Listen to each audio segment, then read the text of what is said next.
So let's finish the list out. You want to finish the list out for him and let's do it start from the top. Number one. So let's start. Yeah. Yeah. So number one is recruit not just diamonds, but diamonds in the rough. And that's important. And the reason that's important, because if we're recruiting diamonds, then we're recruiting people like Phyllis. We're recruiting people like Willie, Mooney. We're recruiting people, y'all understand what I'm saying? When we recruit diamonds, that means most times these people are people that are unique in this social selling game. But a diamond in the rough is somebody that you didn't even recognize was a diamond, but they had some characteristics that can make a diamond. And the characteristics that can make a diamond in our business is being the loudest one in the room and just not caring. The characteristics that can make a diamond in our business is being bold. Those are diamonds in the rough. They may not be the greatest salespeople. They may not have all of the strategy down pat. They may not have decorum, in their presentation. But what they have is a voice that's loud, that gets people's attention.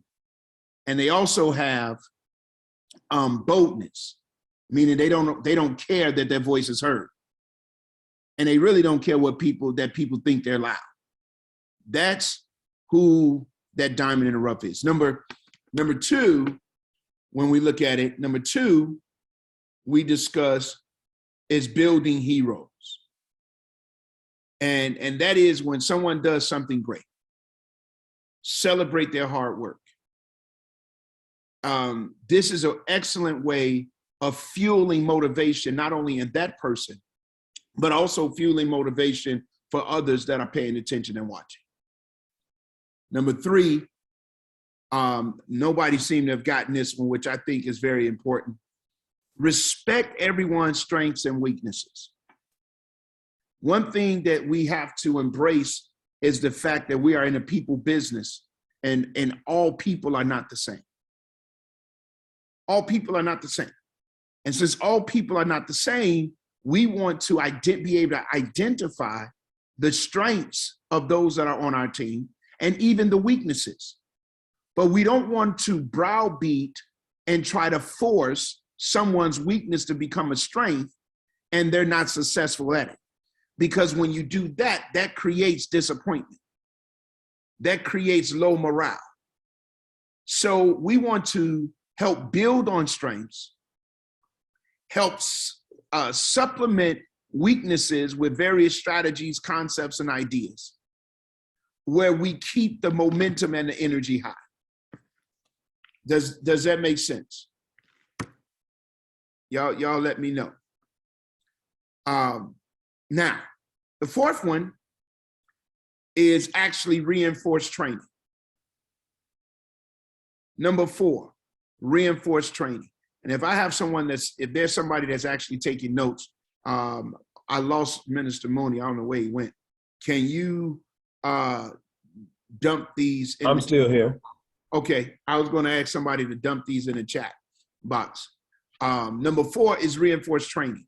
Only reason I kept going because I didn't see you and hear you no more. No, I'm multitasking, but I'm here. I got you. So reinforced training is very important. And then, Mooney, you want to take number 5? Yes, number 5 is follow-up. Follow-up. You want to expound on that? Following up is, it's pretty much what I got from is what we always do.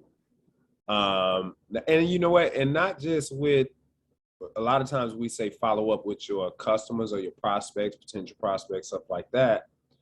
But I put follow up as with my team. I don't think following up ever stops. I don't think the consistency and setting the tone and the pace and the expectation also that people can depend on you, that people can, it really sets a tone when you start practicing that whole concept of follow-up, right? So I don't think there's any limitations to that. Right. What about you, Pastor Dan? I mean, No. You know, they tell us the fortune is in the follow-up. And no matter what business you're in, whether you're in social selling, I remember having someone tell me when earlier on in sales, I don't know if many of you know my sales background and why they asked me to do this stuff, but I started out in radio sales. And I had two issues as a salesperson, which are terrible issues. The first issue I had was I had an issue of rejection. I didn't like being rejected. The second issue I had was an issue of time. I didn't like wasting my time. And so everything for me was a system, even when I was a kid. I created systems to govern my life. So one system was 3 strikes and you're out. I make the initial call. I can't close you. I call you again. I can't close you. By the third time, if I can't close you or you don't respond, lost connection. All right, we got it. And I can't respond. Here's what's going to happen. I'm not going to be bothered with you no more. And I lost a lot of business that way. Trillions of dollars are lost every year in business because we don't follow up. And wow, you know what? Not by coincidence. And I know, Dr. Crawford, you didn't mean it for this intention, but you put lost connection, right? You see how easily you lost that information, right? So, and it's not by coincidence. Pastor Dan was just talking about losing connections when not following up. Following up. And that is not a risk. Yeah.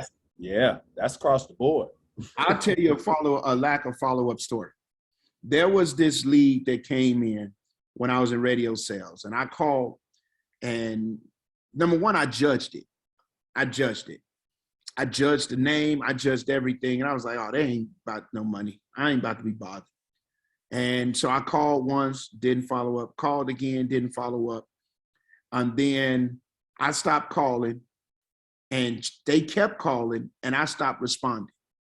Then they called with an official complaint that they had been trying to get on and no one's really following up with them. So as the senior account exec at the time, I had to follow up. That person wound up being one of my biggest clients. Her first contract with me was $3,200 a month, $3,300 a month. And then within like 4 months, she was almost at $10,000 a month. She became my friend, and I helped her. We opened 33 locations in franchising, 3 of which were mine. But it would have never happened if I would not have adequately went back and finally followed up. Yeah. So you cannot forget to follow up. What was number 7? Oh, it was 6. Oh, no, 6. I know what it was. Encourage strong personal branding. Encourage strong personal branding. Here it is, we're in a people business. People do business with people they like. So what you have to do is begin to make yourself a brand. Yep. You have to make yourself a brand. Whatever that brand is, and people will attract themselves to your brand. I gave the analogy this morning. Miss Phyllis made herself a brand when she posted that before and after picture. 3,000-4,000 engagements. Mm-hmm. As you see what I'm saying? From that one post. That's what you have to do in this business.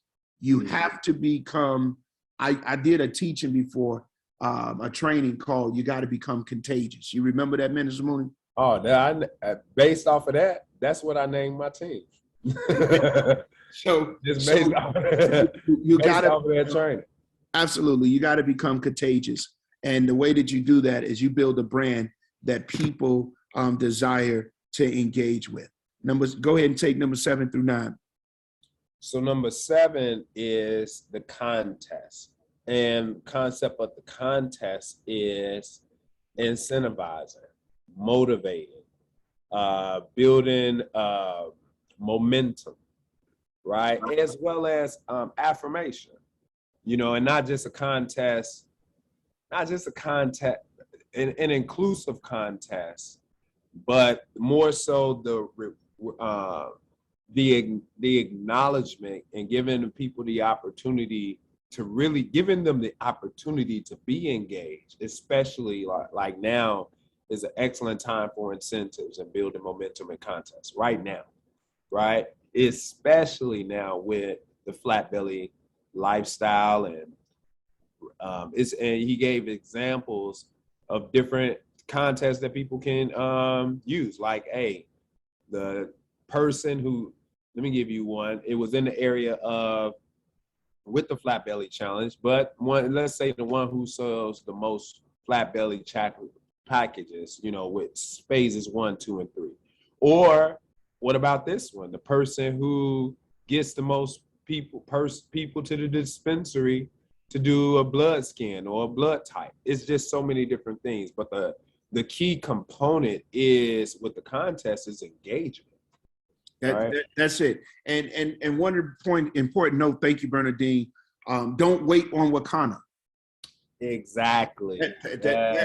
That's something, because a lot of times we wait as leaders on corporate to give us what the next contest is or what the next incentive is. No, make an investment in your team, take ownership of your business, and do that. And so go ahead with number 8. Recognition. Recognize your team, everybody. Whether, good, bad, and ugly. Yeah. I mean, it's just nobody, and I'm going to come from the back door, Pastor Dan, nobody's here to necessarily, I don't think, do bad. And nobody likes to be left out. So if they sitting at the seat, sitting at the table, people people want to feel like you see them, right? Doesn't matter necessarily if they have, what if that 10 in CV or that 100 in CV was their hardest try? You want to recognize it. And recognition is something that takes even people who are doing, I tell you, I love affirmation. You tell me I'm doing well, like my wife or whatever tell me, or Phyllis or any of the family, yeah, you're doing a great job. I'm like Superman. Boom, I'm finna do it again. So listen to what Minister Mooney just said. His motivation is affirmation and recognition. That drives him to go to the next level. Boom. I gave it an example this morning that I got 3 sons. All of them are different. Mm-hmm. One son, before he competed in every game, I told him he was garbage. I told him, man, you're not going to do nothing. You're about to go out here and get put on the bench. Now, before y'all get excited, what do you mean you told him he's garbage? No, I know him. He was arrogant. And what motivated him was not telling him how wonderful he is. Mm-hmm. What motivated him was telling him how not wonderful he was. Yeah. And he had to go out and prove me wrong. And it worked every time. Mm-hmm. Whereas another son, if I tell him he can't, then he won't. Excellent. If I tell him he can, you can do this, let's go, he starts smirking and smiling and start being charged up, and he goes out and get it done. So you got to know your team. You got to know your people, how they function, and be able to meet them where they are. And you got to recognize, watch this, the small beginnings of your team members. That's true. As much as you recognize the big wins. That's right. Are y'all understanding that? You have to do that, because if you focus so much on the big wins, then those that got small beginnings and may not have arrived may feel as if they can't do it or they're not good enough and they pull out. That's true. Give you another example. I always use my family. This last semester, all of my kids got straight A's except my youngest. Everybody in school, everybody got straight A's except my 10-year-old. And normally, if he would have brought me a B home, or I think he got like 3 B's and all A's, I would have had 10 minutes of conversation about the B's and 30-second conversation about the A's. But because I did not want him to feel left out, I had to make certain that I gave the same energy of recognition about him being on the honor roll with 4 A's and 3 B's as I did his older siblings of them getting all straight A's, so that I would not discourage him to make him feel as if he was not good enough. Y'all, that makes sense? Let's go to the next one. And I'm gonna add another 10, a number 10 at the end. Sure. But number 9, you all, is celebrate all success, right? Identify success stories. Well, there's identify success stories. I have to That's say it. Yeah, that's what it is. Identify success stories. And very important, he said, not just any success story, because people can be doing whatever they're doing, but in a part of the company and you celebrating their success, and it's not, and I'm gonna be specific, it's not necessarily attached to what's duplicable in Wakana. We want to celebrate people's success. Yes, if they are, let's say I ran for state rep and you Wakana decides to celebrate my success. We ain't talking about that, right? That's cool, right? It's cool, birthday success, all of that. That's cool, but we're talking about success on all levels, right? Remember I said that person that, man, they did their best to get a new distributor or 100 in CV, right? Not just 500 in CV, but this is the brand new person that just got their first sale. Or it's the person that consistently, right, maybe showing up to a meeting. We rarely do we say, man, you know what? Miss Shirley always shows up, right? So those are success stories. Now, here's how you leverage it. Real quick, I'm going to take 60 seconds here. When we talk about shared success stories, everything is directly connected to the close. Mm-hmm. So the success stories that you're selling to your team members and to your prospects, those success stories has to be relatable to the individual that you're talking to.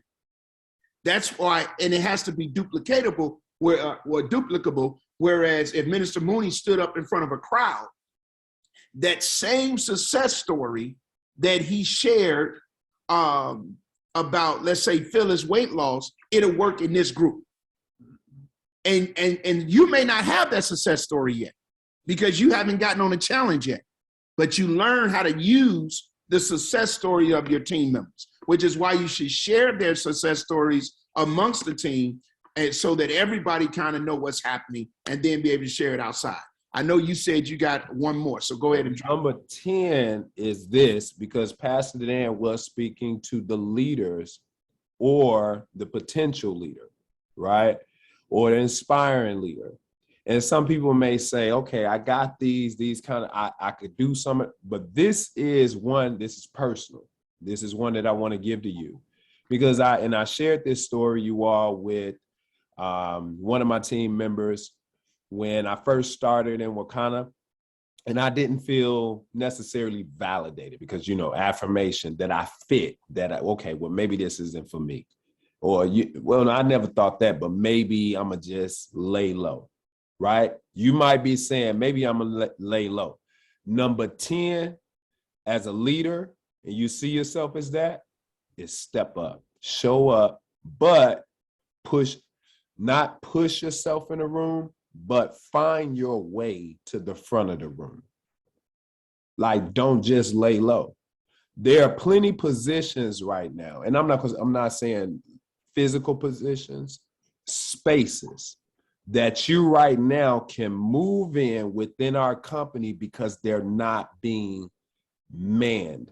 There's nobody necessarily there. And even if it's somebody there, there's more that needs to be there, which is the demand on the leader is to see where the need is and move straight in it. That's what a leader does. And we only got 60 seconds, and now I got a number 11. Go ahead. Watch this. The inability to follow shows the ineptitude to lead. That's the good. inability to follow shows the ineptitude to lead. So number 11, find a leader that's where you desire to be and follow the model in order to get there. All right? Hunt them down and get there. Yeah. So find the leader and follow that you respect and you desire to get to where they are, and follow the model that you set. And some of them may not be physically teaching you, but it's things that you're catching from watching them. All right, I got to go, y'all. It's been absolutely wonderful.